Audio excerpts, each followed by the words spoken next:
kulanti wanaagsan daawadayaasheeda sida tooska ugu xidhan Somali TV qodobada wararkeega ugu waaweyn ee aad ku daawan doontaan waxa kamid ah shirkad samaysa daawooyinka oo laga leeyahay dalka Mareykanka ayaa waxay sheegtay in ay heshay daawada cudurka faraha baas ku haya adduunka ee COVID-19 madaxweynaha dalka Kenya Uhuru Kenyatta ayaa waxa uu amray in guud ahaan la xidho xuduudaha dalkiisu uu la wadaago dalalka Soomaaliya iyo Tansaaniya warbixin ayaan idin kaga haynaa madaxweynihii hore ee dalka Mareykanka Barack Obama ayaa waxa uu khudbadu ka jeedinayay xaflad qalin jabin oo dhinaca online-ka uu kaga qayb qaadanayay waxa uu ku dhaliilay mas'uuliyiinta heer gobol in ay ka gaabiyeen sidii ay ula dagaalamayeen cudurka coronavirus qodobadaas iyo qodobo kale ayaa daawan doontaan daawadayaal ee mar kale ku soo dhawaada Somali TV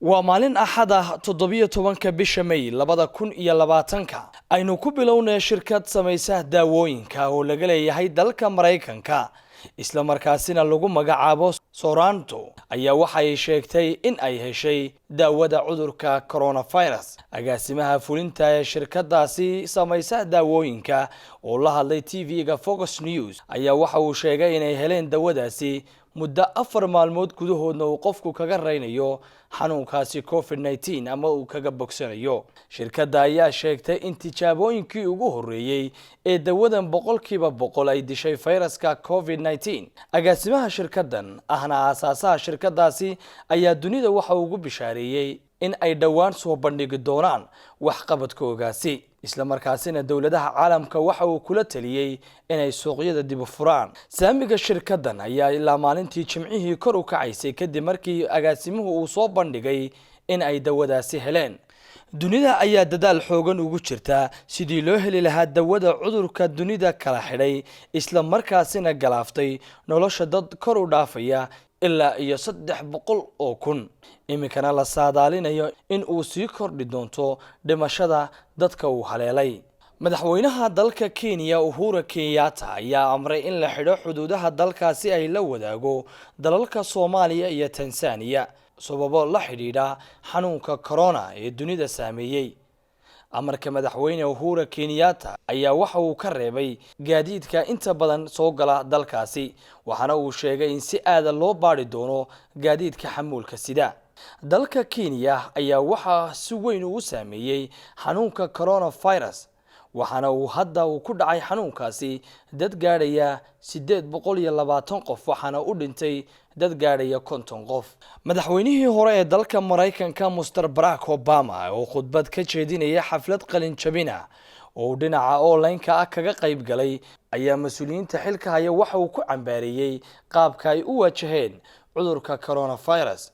madaxweynihii hore Mareykanka Obama ayaa mas'uuliyiinta dawladda federaalka ku eedeeyay inaanay muujin mas'uuliyadii ka saarnayd shacabka Obama ayaa waxa uu farta si aad ah ugu feeqay madaxweynaha hadda talada haya dalkaasi Mareykanka ee Trump balse maalintii Jimcihii ayaa qoraal uu soo dhigay barta uu ku leeyahay Twitter-ka waxa uu ku sheegay in maamulka Trump uu ku fashilmay ka hortagga caabuqa coronavirus khubarada caafimaadka ee adduunka ayaa ka dayrinaya liidashada nidaamka caafimaad ee dalalka qaaradda Afrika iyo xanuunka coronavirus oo ku sii fidaya qaaradda Afrika iyadoo ay yartahay dadka ay baadhayaan dalalka qaaradda Afrika haddana dadka ilaa haatan laga helay xanuunkan ayaa waxa uu kor u dhaafayaa guud ahaan qaaradda 78,000 halka ay u dhinteen dad gaadhaya 2,630 qof dalalka qaaradda Afrika ama qaaradda madow ayaa 4% dibadda ka keena daawooyinka iyo qalabka caafimaad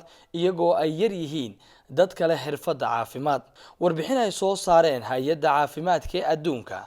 ayaa ah warbixin argagax leh waxaana hay'addu saadaalinaysaa in uu xanuunku qaaradda saameyn xun kaga tagi doono haddii aanay dawladaha iyo maamulada qaaraddu aanay go'aano adag ama se lagu xakameeyo aanay qaadan markana haddaynu eegno wararka Soomaalida xogayaha qaramada midoobay ayaa waxa uu walaac xoogan ka muujiyay ismarinwaaga siyaasadeed ee ka taagan Soomaaliya gaar ahaan kan u dhaxeeya dawladda federaalka ee Soomaaliya iyo maamul goboleedyada dalkaasi